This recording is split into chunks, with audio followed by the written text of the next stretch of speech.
Who was this player that made a fan call a young Derrick Rose out in the crowd, saying he can't with that?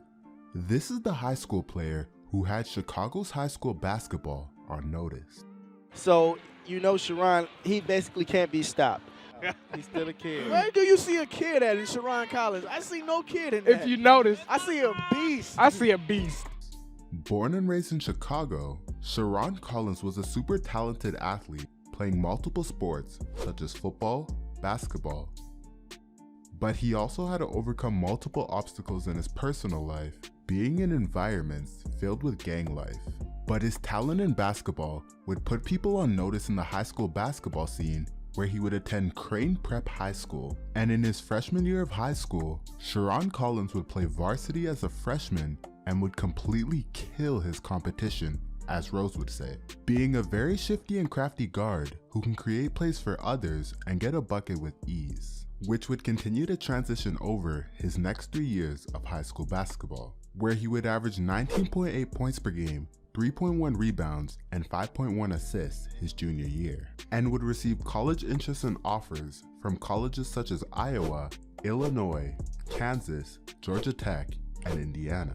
And he would end up committing to Kansas at the beginning of his senior year. And in his senior year of high school, he would average 33 points a game, 8 rebounds, and 6 assists, being one of the best scorers in the nation at only 5'11", 190 pounds. Being a 5-star recruited senior year, and would be ranked 16th in high school seniors in the country, and would be selected as a McDonald's All-American, as well as be selected to play in the Jordan Classic, which is an annual game where top-level high school seniors get selected to play in, where high school seniors such as Kevin Durant, Ty Lawson, Thaddeus Young, Wayne Ellington, and many more players were selected to play in this game. So for Sharon to be selected in Michael Jordan's annual game for high school seniors was a huge indicator that he was one of the top guards in the country.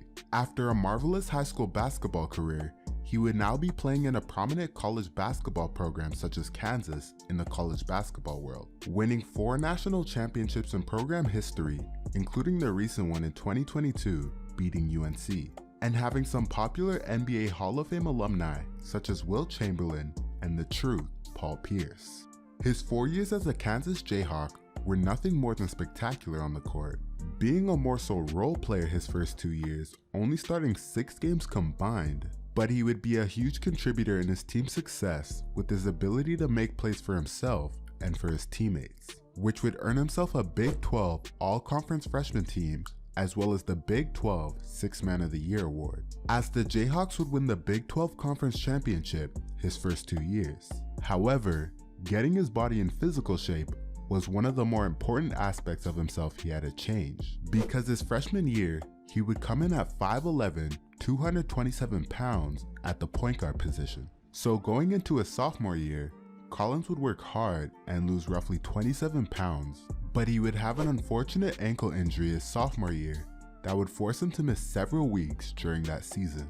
But he would end up getting healthy in time to play in the 2008 NCAA March Madness tournament, where him and the Jayhawks would make it all the way to the national championship game, where he would match up in the national championship game against Derrick Rose and Memphis, where they would end up coming back down 9 points with 2 minutes remaining in the game, when Mario Chalmers would hit a 3-pointer at the top of the key to send the game into overtime, where they would end up winning the game in overtime and would become the 2008 national champions. And they would finish that season with a 37-3 record, and Collins would do what only a few college basketball players are able to do during their college careers, which is win a national championship.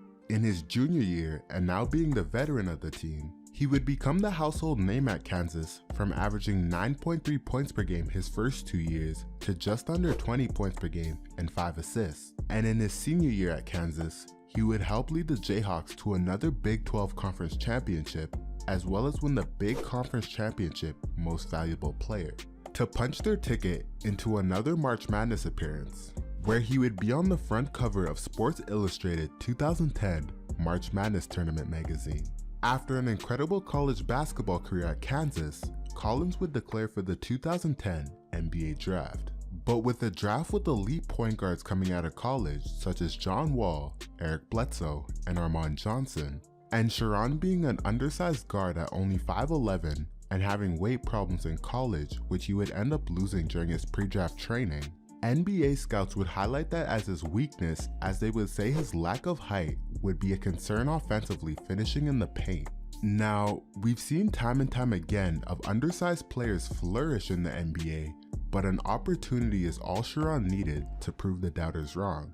And on June 24, 2010, the day of the NBA draft, and after a long wait and 4 point guards drafted in John Wall, Eric Bledsoe, Armand Johnson, and Willie Warren, Sharon would unfortunately not be a fifth, as he would go undrafted in the 2010 NBA draft. After going undrafted in the 2010 NBA draft, Collins would end up getting picked up by the Charlotte Bobcats Summer League team, which is now known as the Charlotte Hornets. He would have a 32-point game against the Orlando Magic Summer League team, and the Charlotte Bobcats would sign him. But he wouldn't play a lot of minutes, as he would only play 20 games for the Bobcats and would play only 3.3 minutes a game. And on February 24, 2011, the Bobcats would waive him. But the Bobcats planned to bring him back after waiving him, but withdrew that offer after Collins missed 2 flights that the organization arranged for him from his hometown of Chicago to Charlotte. Now, there's no information as to why he missed those flights, but the Bobcats would end up filling their last roster spot by signing Garrett Temple. So Collins would go play overseas, signing with the Leo Tuvis pro team in Lithuania. After a short time in Lithuania, he would sign with the Hasatip Universitesi ball club in the Turkish Basketball League, where he would play a season with them before returning back to America in hopes of signing with another summer league team in the summer of 2012. Fortunately enough, he would sign with the San Antonio Spurs training camp roster in 2012, but would end up getting waived in October of 2012. So a couple years later, he would spend a very short time in the D-League, which is known as the G League now, and would eventually sign with the Windsor Express pro team in Ontario, Canada in January of 2016 in the NBL League, where he would average 10.3 points per game, 4 assists, and 2.1 steals a game, which would be the last pro team he would play on. After his playing career ended, he transitioned into coaching high school basketball in Lawrence, Kansas, as well as AAU basketball. And in February of 2018, after a legendary college career at Kansas, he would end up getting his jersey retired, which was well deserved for what he accomplished during his 4 years at Kansas.